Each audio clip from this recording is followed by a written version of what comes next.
5 October 7ஆம் தேதி United நேஷன்ஸுக்கு வந்திருக்கிறேன். முக்கியமான பிரச்சனை வந்து இலங்கை வந்ததும் என்னை சுட்டு தள்ளுங்கள், தமிழர்களுக்காக நான் சாக தயாராக இருக்கின்றேன். இந்த அரசாங்கம் என்னை பழி வாங்கி வருகின்றது. ஐக்கிய நாடுகள் சபையில் ஒலித்த அர்ஜுனாவின் குரல். உயிர்த்த ஞாயிறு குண்டு தாக்குதல் தொடர்பான திடீர் விசாரணை, சிக்கிய முன்னாள் நாடாளுமன்ற உறுப்பினர். தாஜிதின் கொலையின் பின்னால் கஜா இருப்பது உறுதி.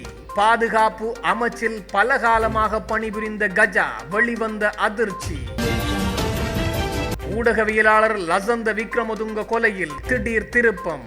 சரத் பொன்சேகா அனுப்பிய குழுவே ஊடகவியலாளரை கொலை செய்தது, வெளிவந்த அதிர்ச்சி.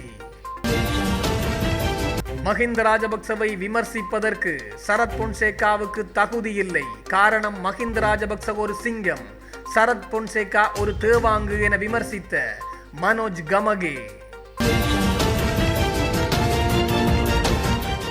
ஊடகவியலாளர் லசந்த விக்ரமதுங்கவை படுகொலை செய்ய குழு ஒன்றை அனுப்பி வைத்தவர் ஃபீல்ட் மார்ஷல் சரத் பொன்சேகா தான் என மஹிந்த ராஜபக்சவின் ஊடக பேச்சாளர் மனோஜ் கமகே தெரிவித்துள்ளார். மொட்டு கட்சி தலைமையகத்தில் இடம்பெற்ற கலந்துரையாடலின் போதே அவர் இதனை தெரிவித்துள்ளார். ரணில் மற்றும் லசந்தவின் சகோதரரும் இது தொடர்பில் குறிப்பிட்டுள்ளனர். தன் மீதுள்ள குற்றங்களை மறைப்பதற்காக சரத் பொன்சேகா என்பிபி அரசாங்கத்திற்கு சார்பாகவும் மஹிந்தவுக்கு எதிராகவும் பேசுகின்றார். இது தொடர்பில் நாம் அதிகமாக கதைக்க விரும்பவில்லை. சரியான சந்தர்ப்பத்தில் விவரங்களை தெரிவிக்கின்றேன்.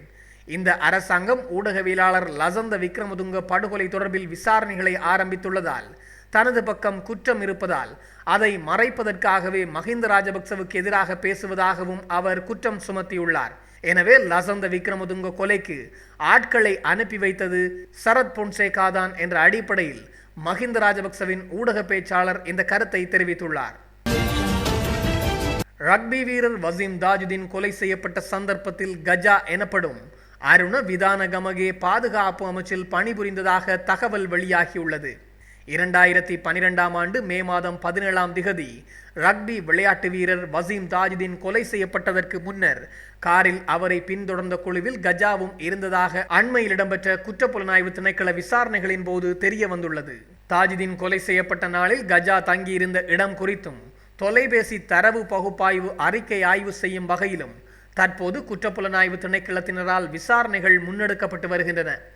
இந்த நிலையில் கஜாவும் அவரின் 2 பிள்ளைகளும் கொலை செய்யப்படுவதற்காக தாமே துப்பாக்கியை வழங்கியதாக பொதுஜன பெரமுனவின் முன்னாள் பிரதேச சபை உறுப்பினர் சம்பத் மனம்பரி ஒப்புக்கொண்டுள்ளார். எனவே கஜாவின் கொலையானது கடந்த காலங்களில் மேற்கொள்ளப்பட்ட கொலைகளை மறைக்கும் முயற்சியாக இருக்கலாம் என குற்றப்புலனாய்வு திணைக்களம் தெரிவித்துள்ளது. இந்த நிலையில் சம்பத் மனம்பரியை 90 நாட்கள் தடுப்பு காவலில் வைத்து விசாரணைகளும் மேற்கொள்ளப்பட்டு வருகின்றன. குறித்த விசாரணை தொடர்பான பி அறிக்கை சமர்ப்பிக்கப்பட்டுள்ளதாகவும் தெரிவிக்கப்பட்டுள்ளது. அத்துடன் மித்தனிய பகுதியில் போதைப் பொருள் வலையமைப்பு தொடர்பில் முன்னெடுக்கப்படும் விசாரணைகளுக்கு சந்தேக நபரை தடுத்து வைத்து விசாரணை செய்வதாக மேல் மாகாண வடக்கு குற்றப்பிரிவினர் நீதிமன்றத்திலும் தெரிவித்துள்ளனர். எனவே சம்பத் மனம்பரியிடம் நடத்தப்பட்ட விசாரணைகளிலும் கஜா தொடர்பான பல ஆதாரங்கள் வெளிவந்துள்ளதாக தெரிவிக்கப்பட்டுள்ளது.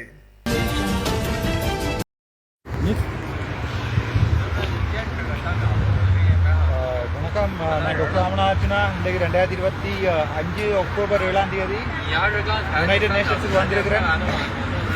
முக்கியமான பிரச்சனை வந்து என்னென்றால், இந்த பாராளுமன்ற உறுப்பினர்களுக்கு முக்கியமாக எனக்கு வந்து இலங்கையில் நடக்கிற அநியாயங்கள் 25 வழக்கு இது வரைக்கும் போட்டிருக்கணும். வேணுமெண்டு பிடிச்சு அரெஸ்ட் பண்ணி டிராஃபிக் வயலன்ஸுக்காண்டி பிடிச்சி அரெஸ்ட் பண்ணியிருக்கணும். சகல விடயம் சம்பந்தமாகவும் இப்போ தான் மீட்டிங் முடிஞ்சு வாரேன். யூஎன்ல ஃபுல் கம்ப்ளைண்ட் பண்ணப்பட்டிருக்கிறது. எவிடன்சஸ் எடுத்து கொடுக்க சொல்லியிருக்கணும். சகல எவிடன்ஸும் கொடுத்துருக்கிறேன். ஃபுல்லாக டீட்டெயிலாக கொண்டு நான் யூஎன்ல கொடுத்துட்டேன். அதே நேரம் இந்த ஒரு பாராளுமன்ற உறுப்பினராக பாராளுமன்றத்துக்குள்ள நடக்கிற பிரச்சனை, பாராளுமன்றத்துக்கு வழியில் என்னுடைய செக்யூரிட்டி எடுத்தது, அதே நேரம் அதாவது வந்து இந்த பாதுகாப்பல் இல்லாமல் ஒரு பாராளுமன்ற உறுப்பினரை வச்சிருக்கிறது, அதோட எனக்கு வர த்ரெட் கோல்ஸ், கொலை செய்வேன் அது என்று வர த்ரெட் கோல்ஸ், சகல தொடர்பான ஃபுல் எவிடன்ஸ் இது வரைக்கும் நான் நினைக்கிறேன் கிட்டத்தட்ட மினக்கட்டு மாதக்கணக்காக எடுத்து ஃபுல் எவிடன்ஸும் கொண்டு யூஎன்ல கொடுத்துருக்கிறேன். யூஎன் ஹியூமன் ரைட்ஸ் கமிஷனில் இருக்கிற ஆணையாளரோட கழிச்சு அவரோட நேரடியாக கழிச்சு இது கொடுக்கப்பட்டிருக்கு. நான் நினைக்கிறேன் இது ஒரு பிரச்சனையாக இருக்குன்னு நினைக்கிறேன் அரசாங்கத்துக்கு. நான் அது சிங்களத்திலையும் சொல்கிறேன்.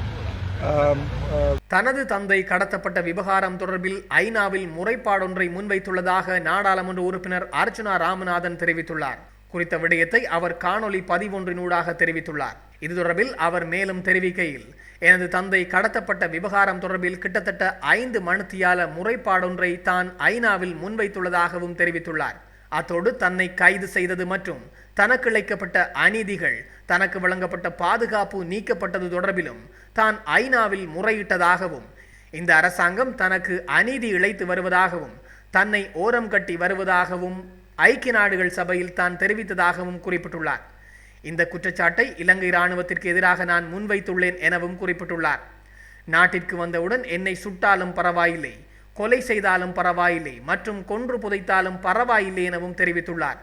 என்னை போல வேறு எந்த நாடாளுமன்ற உறுப்பினர்களும் உண்மைகளை இங்கு முன்வைக்கவில்லை. அனைவரும் மக்களை விற்று பிழைப்பு நடத்துகின்றார்கள் எனவும் சுட்டிக்காட்டியுள்ளார். ஆனால் அர்ஜுனா ராமநாதன் ஐக்கிய நாடுகள் சபையின் மனித உரிமைகள் கூட்டத்தொடரில் பேசப் போவதாகவும் மக்கள் மத்தியில் குறிப்பிட்டு வந்தார்.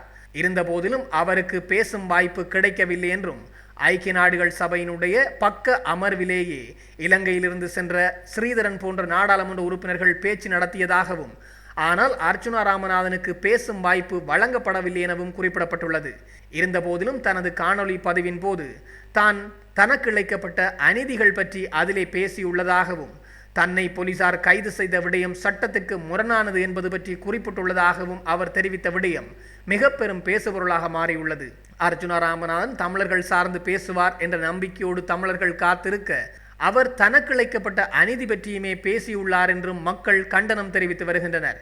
இன்னும் ஒரு புறம் எது எவ்வாறு இருப்பினும் அர்ஜுனா ராமநாதன் போன்று ஒரு நாடாளுமன்ற உறுப்பினர் தேவைப்படுகின்றார் என்றும், உண்மையை கூறும் நாடாளுமன்ற உறுப்பினர் தேவை என்றும் சமூக வலைத்தளங்களில் மக்கள் இரு பிரிவுகளாக பிரிந்து விவாதித்து வருகின்றமையும் மிக முக்கியமான விடயமாகும்.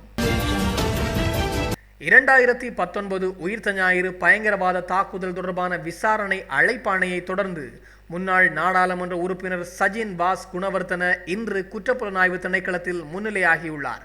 தாக்குதல்கள் குறித்த முன் எச்சரிக்கைகளுடன் தொடர்புடையதாக கூறப்படும் தொலைபேசி அழைப்புகள் தொடர்பாக வாக்குமூலம் அளிப்பதற்காகவே குணவர்த்தன அழைக்கப்பட்டதாகவும் தெரிவிக்கப்பட்டுள்ளது. இந்திய உளவுத்துறையிலிருந்து தாக்குதல்கள் குறித்து எச்சரிக்கும் அழைப்புகள் தனக்கு வந்ததாக முன்னாள் ஜனாதிபதி மைத்ரிபால சிறிசேன முன்னதாக அளித்த வாக்குமூலத்தை தொடர்ந்து இந்த விசாரணைகள் முன்னெடுக்கப்பட்டுள்ளது. எனினும் தொடர்புடைய தொலைபேசி எண்களை ஆய்வு செய்ததில் சம்பந்தப்பட்ட அழைப்புகள் சஜின் பாஸ் குணவர்த்தனவினால் செய்யப்பட்டதற்கான ஆதாரங்கள் கிடைத்துள்ளதாக புலனாய்வாளர்கள் குறிப்பிட்டுள்ளனர். இந்த கண்டுபிடிப்புகள் தொடர்பாக குற்றப்புலனாய்வு அதிகாரிகள் தற்போது அவரது வாக்குமூலத்தை பதிவு செய்து வருகின்றனர். ஹிங்கம வாடிகல பகுதியில் உள்ள வீடொன்றில் இளம் தம்பதியை கொடூரமாக கொலை செய்த குற்றச்சாட்டில் 5 பேர் கைது செய்யப்பட்டுள்ளனர். இதுவரை மேற்கொள்ளப்பட்ட போலீஸ் விசாரணைகளில் போதைப் பொருள் தொடர்பான தகராறு மற்றும் திருமணத்திற்கு புறம்பான உறவு ஆகியவை இந்த கொலைக்கு முக்கிய காரணம் என்பது தெரிய வந்துள்ளது. இந்த கொலை சம்பவம் நேற்று அதிகாலை முகமூடி அணிந்த குழுவினரால் மேற்கொள்ளப்பட்டுள்ளது. சம்பவத்தில் உயிரிழந்தவர்கள் 28 வயதான இமேசா மதுபாசினி மற்றும் அவருடன் திருமணத்திற்கு புறம்பான உறவில் இருந்த போபசிந்து என அழைக்கப்படும் 28 வயதான பசிந்து ஹேசன் என்பவர்களாகும். சந்தேக நபர்கள் கூர்மையான ஆயுதங்களுடன் வீட்டிற்குள் நுழைந்தனர். மேலும் சம்பவத்தின் போது வீட்டின் உரிமையாளரும் அங்கு இருந்ததாக கூறப்படுகின்றது. முக்கிய பிரதான சந்தேக நபரான அதுபெலன பிந்து மற்றும் கொலை செய்யப்பட்ட பசிந்து ஆகியோர் சிறிது காலமாக நெருங்கிய நண்பர்களாக இருந்துள்ளமையும் தெரிய வந்துள்ளது. கொலை செய்யப்பட்ட பசிந்து ஏற்கனவே கொலை மற்றும் போதைப் பொருள் குற்றச்சாட்டுகளில் கைது செய்யப்பட்டிருந்தார். கடந்த ஆண்டு அவர் பணிபுரிந்த மீன்பிடி படகின் உரிமையாளரை கொன்றதாகவும் அவர் மீது குற்றம் சுமத்தப்பட்டிருந்த நிலையிலேயே இவ்வாறு அவர் கொலை செய்யப்பட்டுள்ளார். இராணுவத்தை காட்டிக் கொடுத்த சரத் பொன்சேகா மஹிந்த ராஜபக்சவை தூக்கிலிட வேண்டும் என்று கூறுவதா என மஹிந்த ராஜபக்சவின் ஊடக பேச்சாளர் மனோஜ் கமகே கேள்வி எழுப்பியுள்ளார். ஸ்ரீலங்கா பொதுஜன பெரமுன தலைமையகத்தில் இடம்பெற்ற ஊடக சந்திப்பின் போதே இந்த விடயத்தை அவர் குறிப்பிட்டுள்ளார்.